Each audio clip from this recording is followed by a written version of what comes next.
Hi, this is Victor and welcome back to my math tutoring channel. In this video, we will sketch the graph of the function f equal to x to the power 3 divided by x to the power of 2 plus 1.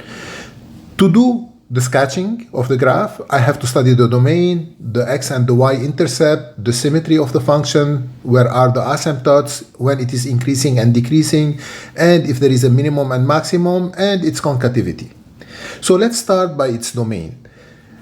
I know that this function is always continuous because the denominator can never be equal to 0 because I have x squared. In order for the denominator to be equal to 0, I have to have x squared equal to minus 1, which is impossible because x squared can never be a negative. So the domain of my function is from minus infinity to plus infinity, which is my r. The second thing that I want to study is the intercept, the x and the y intercept. So for the x-intercept, we have x is equal to what when y equal to 0. So, but when y is equal to 0, I can do x to the power of 3 divided by x to the power of 2 plus 1 is equal to 0. And then I do cross multiplication is equal to 0. And I do cross multiplication. So 1 times x3 is x3 and x2 plus 1 times 0 is equal to 0. So when y is equal to 0, I have my x is equal to 0. And now I want to do the y-intercept. The y-intercept is y is equal to what when x is equal to 0. If I replace x by 0 here, I have 0 in the numerator and I have 1 in the denominator. 0 divided by 1 is equal to 0. So it is 0, my y-intercept. So I know that my function is going to pass by the point 0, 0. Now I have to study the symmetry of my function. The symmetry of my function, we study it. If f minus x is equal to minus f of x, that means I have a symmetry on my function. So if I replace x by minus 1 to do f minus x, yeah, I would have minus 1 divided by 1 plus 1 is 2. So it is minus 1. If I replace x by minus 1, I would have minus x to the power of 3 divided by x2 plus 1. Because if I replace x by minus x to the power of 2, it becomes plus x2. And if I want to study minus f of x, I put minus and then I write my f of x. So my minus f of x is equal to f of minus x. So that means I have a symmetry, and my symmetry is at the point 0, 0. I have a symmetry at 0, 0.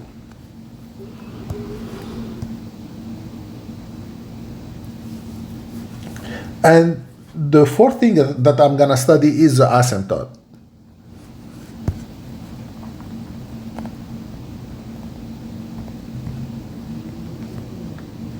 I will start by the vertical asymptote. If I look at my function, my denominator can never be is equal to 0 because x squared can never be equal to minus 1. So that means I have no vertical asymptote. And for the horizontal asymptote, I have to study the limit when x goes to infinity of my function, x to the power of 3 divided by x2 plus 1.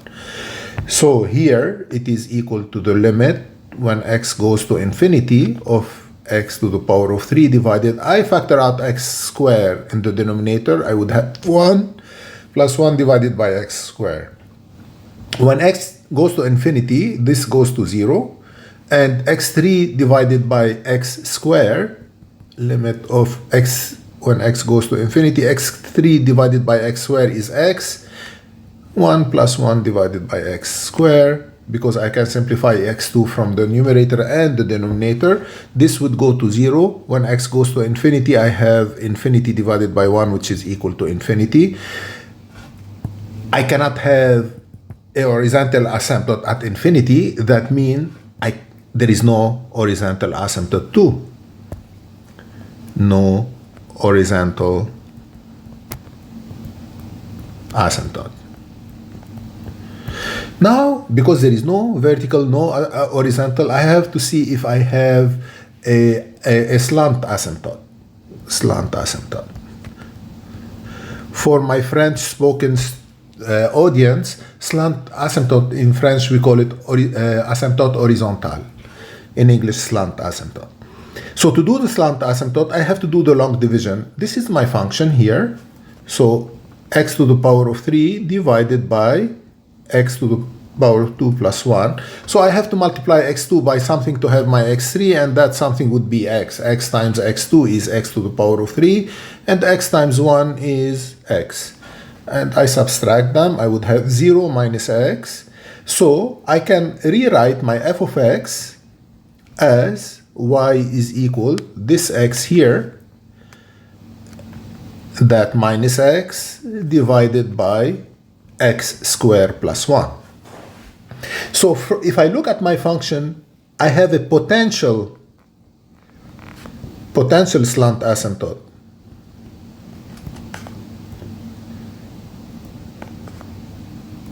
at y equal to x. To make sure that I have the slant asymptote, I will calculate f of x minus x is equal, that's my f of x, minus x, I take out this x. So it is equal minus x divided by x squared plus 1, and then I have to find the limit when x goes to infinity of minus x divided by x squared plus 1. It's equal limit when x goes to infinity of minus x divided by x squared, and I want to factor out x squared. I would have 1 divided by x squared here. I can simplify the square here with the x. So it is limit when x goes to infinity minus 1 divided by, when x goes to infinity, I have here x 1 plus 0, because that would go to 0. So it's equal minus 1 divided by infinity, which is equal to 0. Since it is equal to 0, that means I have a slant asymptote at y equal to x. Now, I have to find when it is increasing and when it is decreasing. To do that, I have to find the critical point of f prime of x, and to see when it goes up and when it goes down. I know that my f of x was equal to x to the power of 3 divided by x to the power of 2 minus 1. So I have to find my f prime of x. And this resembles u divided by v. And if I take my u is equal x to the power of 3 and my v is equal x2 to the power of 1, my formula here, u divided by v, so my f prime of x would be equal u prime v minus u v prime divided by v squared. And the derivative of x to the power of 3, which is my u, is 3x2 multiplied by v, which is x2 plus minus 1, x2 minus 1, minus u, which is x to the power of 3, multiplied by v prime, which is 2x. The derivative of x squared minus 1 is 2x, divided by x squared minus 1 squared, divided by v squared. So now let's develop my f prime of x is equal, if I multiply 3x squared by x squared and then by minus 1, it becomes 3x to the power of 4 minus 3x to the power of 2 minus 2x to the power of 4 divided by, so I multiply 2x by x3 here, x squared minus 1 squared. So here I have 3x to the power of 4 minus 2x to the power of 4. It is equal to x to the power of 4. F prime of x is equal x to the power of 4 minus 3x to the power of 2 divided by x squared minus 1 squared. that is a minus here. And if I look at my numerator, I can factor out x squared. So my f prime of x is equal, if I factor out x squared, I would have x to the power of 2 minus 3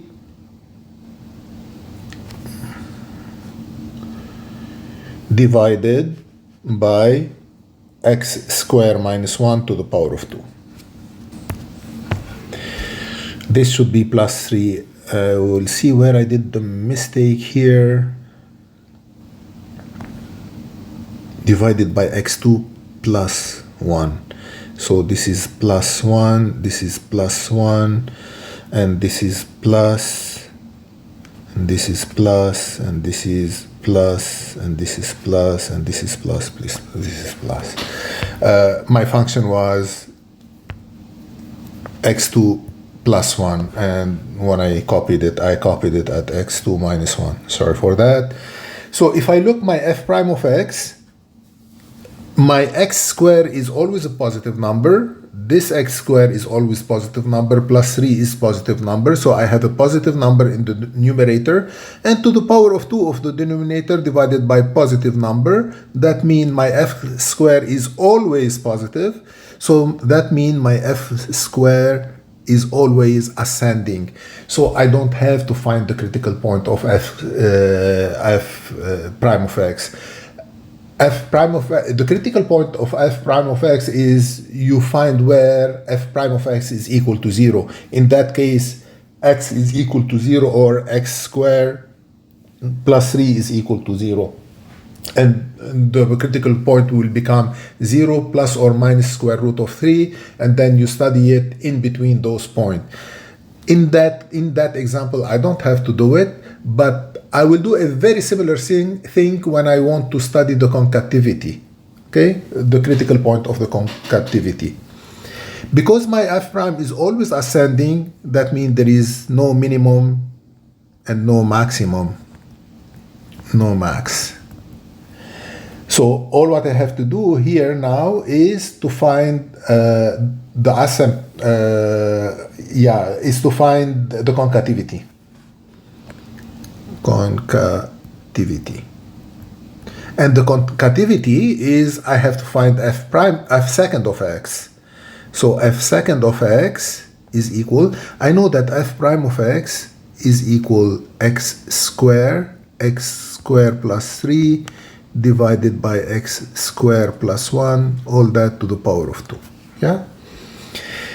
So now I have my, it's look like that's my v, and that's my u, and that's my v, yeah? So this is look like u divided by v. So if my u is equal, so let's take it, if my u is equal x squared times x squared plus 3, so my u prime is equal, this is u times v, yeah? It's u prime v plus u v prime. It's equal to 2x times x squared plus 3 u prime v plus u, which is x squared times v prime, 2x. So my u prime, if my u is this, my u prime is that, and if my v is x squared plus 1 to the power of 2, my v prime is equal to times x squared plus 1 to the power of 1 multiplied by the derivative of x squared, which is 2x. So let's do my f second of x, which is equal u prime v. My u prime is here. That's my u prime here. So it is 2x multiplied by x squared plus 3x plus 2x to the multiplied by x squared. And my v is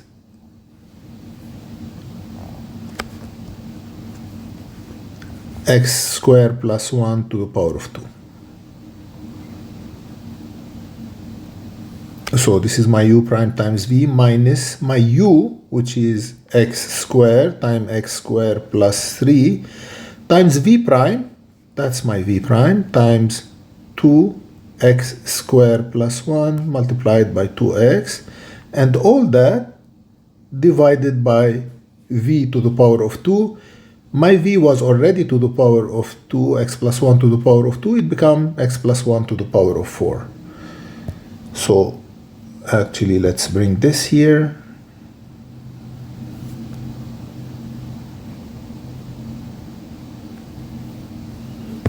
So this is my f prime of x, f second of x. So let's work it out to have it more legible. If I look at my f second of x, let me highlight what I'm gonna factor out. I have here 2x and here 2x, and I have x minus 1 to the power of 1. I will factor out because I have x squared plus 1 to the power of 1 and the 2x that I have it here.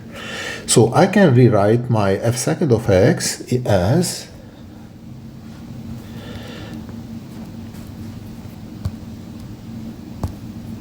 my f second of x, I can write it as, I can factor out, we said 2x multiplied by x squared plus 1 to the power of 1, because here I have it to the power of 1 after the minus, and I open my big parentheses, and I would have here x squared plus 3x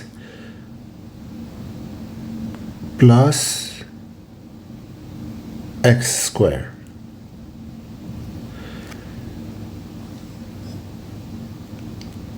All that multiplied by x squared plus 1 to the power of 1, because I just took one of them out, minus, and here I don't have to write this. All what I have to write is 2x squared times x squared plus 3, and all that divided by x squared plus 1 to the power of 4. If I look at my f second of square, I have x squared plus 1 to the power of 4, and I have x squared plus 1 here. So I can simplify this, and this become to the power of 3. And I can add those x's together. Let's write it again. My f second of x is equal to x, and I open my big parentheses. Here I have x squared plus x squared is 2x squared plus 3. All that multiplied by x squared plus 1 minus 2x squared times x squared is 2x to the power of 4. 2x to the power of 4. And this minus times this plus is minus 6x to the power of 2. And all that divided by x squared plus 1 to the power of 3. Let's work it out more. My f second of x is equal to x, and I will multiply those two parentheses together. So 2x squared times x squared is 2x to the power of 4 plus 2x2 plus 3x to the power of 2 plus 3 minus 2x to the power of 4 minus 6x to the power of 2, and all that divided by x squared plus 1 to the power of 3. And now my f second of x is equal to 2x multiplied.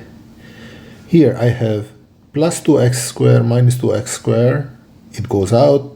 So I have 2x plus 2x to the power of 4 minus 2x to the power of 4. It's equal to 0. And I have here 2x to the power of 2 plus 3x to the power of 2 is 5x to the power of 2 minus 6x to the power of 2 is minus x to the power of 2. So this, and this plus 3 divided by, so this is my f second of x divided by x squared plus 1 to the power of 3.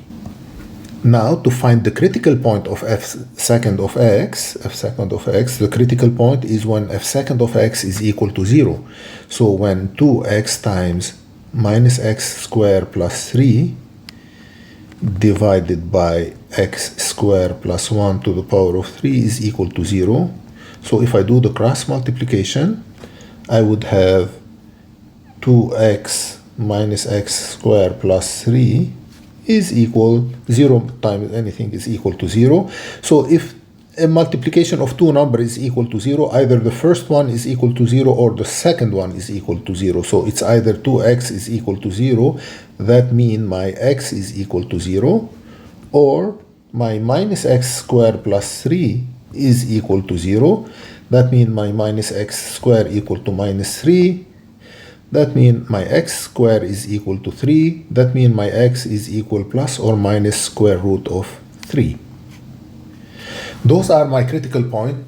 And if I had critical point in my f prime of x, I would have done the same thing. But here I would replace f second of x by f prime of x. Okay. So if I want to draw now my famous interval, this is minus infinity and this is plus infinity because this is my domain, and I have here, I start with the lowest number minus square root of 3, the second one is 0, and the third one is square root of 3, and this is f second of x, and I want to study its sign and see how the concavity is upward or downward. So this is my f second of x. Let's highlight it here. That's my f second of x. So between minus infinity and minus square root of 3, I can take any number. I know square root of 3, I think it's 1.7. So let's take minus 2, which is greater than square root of 3. So if I take minus 2, it falls between minus infinity and minus square root of 3. And if I replace my x by minus 2 here, I would have minus 2 squared, it is equal to plus 4, but there is this minus, so it is minus 4 plus 3 is minus 1 times minus 4, because if I replace my x by minus 2 here, minus 1 times minus 4 is plus 4. So it is plus here on the numerator, and the denominator, it become positive 4, because minus 2 squared is positive 4 plus 1 is 5 to the power of 3 is 125. It is a positive number, so I know it is positive here. So my concavity or my point of inflection is upward, so it is going up like this, because if it is plus, it is like that. If it is minus, it is like that. Yeah. So now if I take between minus square root of 3 and 0, between those 2 points here, minus square root of 3 and 0, we said minus square root of 3 is minus 1.7, and 0, I can take 1. So if I replace my x by 1, I would have here minus 1 plus 3 is 2. And if no, it's minus 1. I have to take it minus 1. I'll take minus 1 because minus 1 is between minus square root of 3 and 0. So minus 1 square is plus 1 times this minus is minus 1. Minus 1 plus 3 is 2 multiplied by minus 2, because that x is minus 1. So it is negative now, and divided by positive, because minus 1 to the power of 2 is plus 1 is 2 to the power of 3, it's still positive. So negative divided by positive, it is negative. So it's going up, still going up, but that way toward my concavity is toward downward. And if I want to take between 0 and square root of 3, I will take plus 1 here. So if I replace my x plus by plus 1, I have minus 1 plus 3 is positive, times 2 is positive, divided by positive, so it is positive. So it will go up, but upward. And between square root of 3 and plus infinity, I would take 2. So if I take 2 here, that will become 4 times this minus is minus 4 plus 3 is minus 1 times 4 is negative divided by a positive number. So it is negative. So it's still going down, but downward. It's still going up, but downward. So now if I want to draw my function, if I want to do that with the critical point of f prime of x, so if it is positive, it is ascending. If it is negative, it is descending, and I have a maximum here. And if it is positive, it's ascending, and I have a minimum here. But as I said, we'll do another example with one that is not always going upward. That's not always ascending. So I know my y equal x is a vertical asymptote, a slant asymptote. This is my y equal x. For x equal 1, y equal 1. For x equal 0, y equal 0. For x equal minus 1, my y equal minus 1, and you draw it. And I know it's x to the power of 3. I know it passed by the point 0, 0. And I know it is asymptotic to y equal to x. But between minus infinity and square root of 3, my point of inflection is minus square root of 3 and plus square root of 3. Those are my point of inflection. This is where it changed its concavity.